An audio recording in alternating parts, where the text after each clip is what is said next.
Setelah kita memahami bahwa diri manusia yang hakiki adalah diri yang rohaniah, yang spiritual, dan tubuh fisik biologis ini, bashar ini hanya cangkang, casing, kita juga paham roh kita, diri kita yang rohaniah, diri yang spiritual itu intinya adalah kolbu atau hati nurani.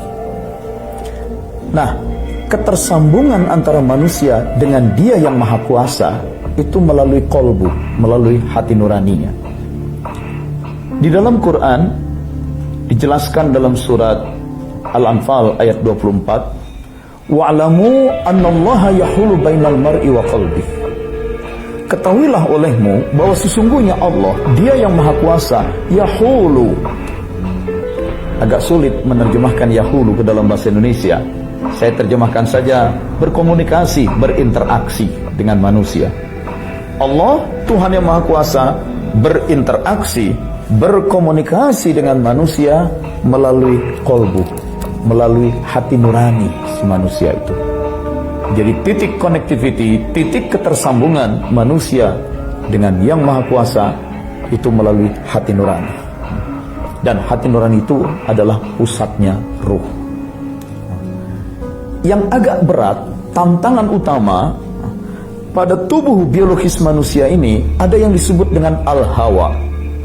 Dorongan-dorongan biologis kebinatangan, biological instinctive desire, seperti dorongan makan minum, dorongan seks, hasrat libido, dorongan untuk ngobrol, ngoceh, ya, ngerumpi, dorongan untuk menjadi malas dan bersantai-santai dan tidur. Maka antara kolbu hati nurani manusia dengan al-hawa, kita di Indonesia menyebutnya hawa nafsu, itu terjadi persaingan internal. Kolbu maunya mendekat, bersambung dengan Allah, tetapi hawa nafsu lebih menyeret manusia untuk terpaku pada urusan-urusan duniawi. Oleh sebab itu, di dalam Bible, dalam kitab Galatia 5, Galatia pasal 5 ayat 16 dan 17, Yesus, Nabi Isa menyampaikan pesan, "This I say then, sungguh kukatakan, walk in the spirit." Hiduplah dengan spirit, hiduplah dengan rohmu. "And you shall not fulfill the lust of the flesh." Dan janganlah kalian memperturutkan the lust of the flesh, hasrat daging, dorongan-dorongan biologis, al-hawa, hawa nafsu. Jadi hidup itu dalam Bible ini dijelaskan untuk manusia lebih berpihak, lebih mengutamakan kehidupan rohaniah, spiritnya. Itu. Dan Nabi Muhammad SAW pun menjelaskan dalam hadisnya yang sahih, "Innallaha la yanzuru ila ajsamikum wala ila suwarikum." Sesungguhnya Allah tidak memperhatikan penampakan tubuh lahiriahmu, walakinnallaha yanzuru ila qulubikum allati fis sudur.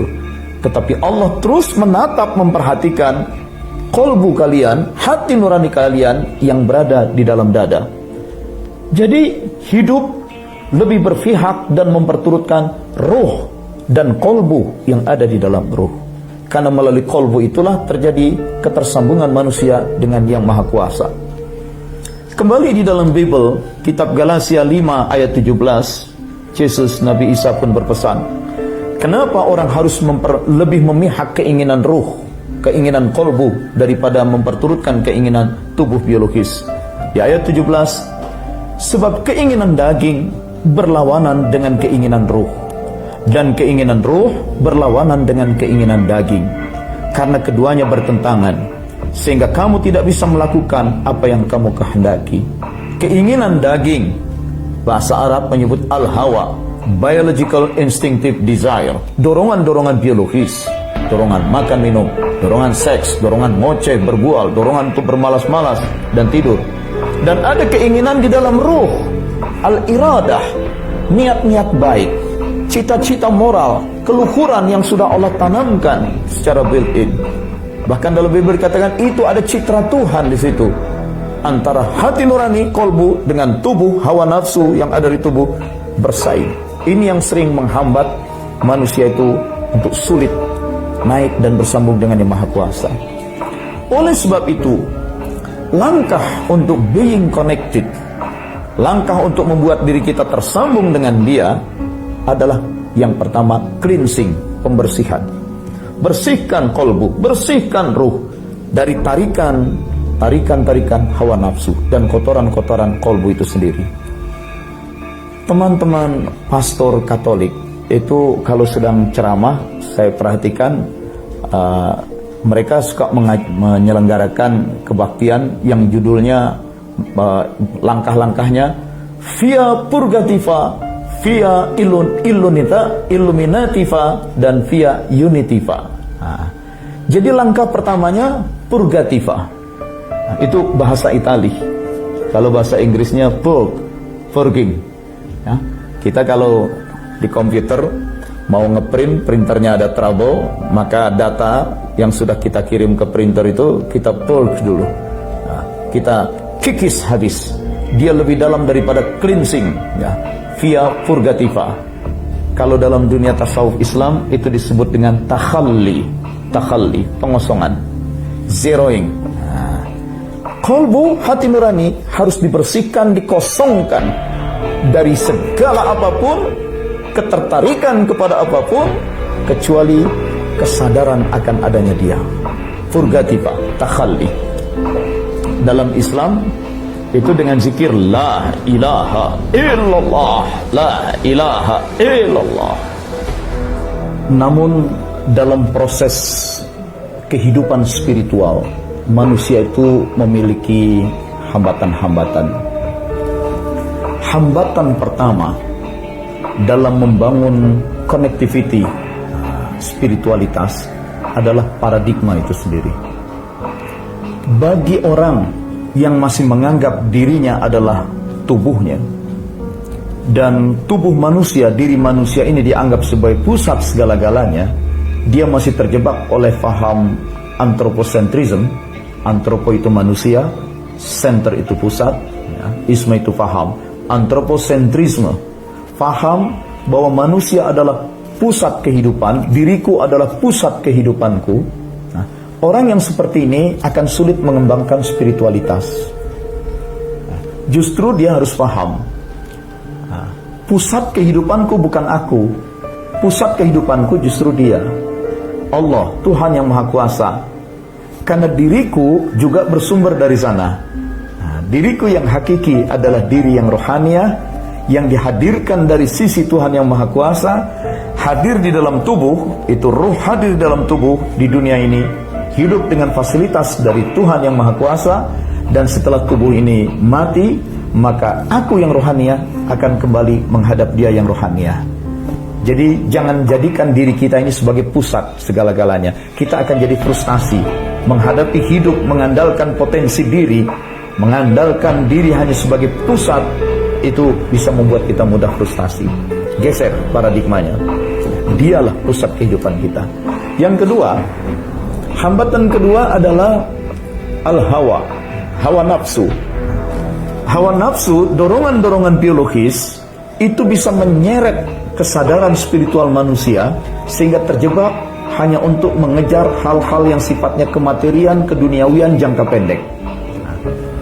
Dan ketika kolbu kita, pusat rohaniah kita terseret oleh hawa nafsu, itu bikin capek, payah. Orang menjadi hedonistik, orang menjadi materialistik, orang menjadi sekuler, mengejar-ngejar kehidupan dunia, itu membuat ruh capek terseret-seret. Dan ketika ruh itu semakin lemah akibat capek terseret-seret, dalam lemahnya ruh, dia mudah diintervensi oleh iblis, oleh setan. Nah, sayangnya ada sebagian orang dalam tanda kutip agak sok modern, sok saintifik, sok ilmiah, sok rasional, lalu mengatakan setan itu tidak ada. Tapi sebenarnya ada. Nanti akan kita bahas dalam topik khusus dengan judul setanologi.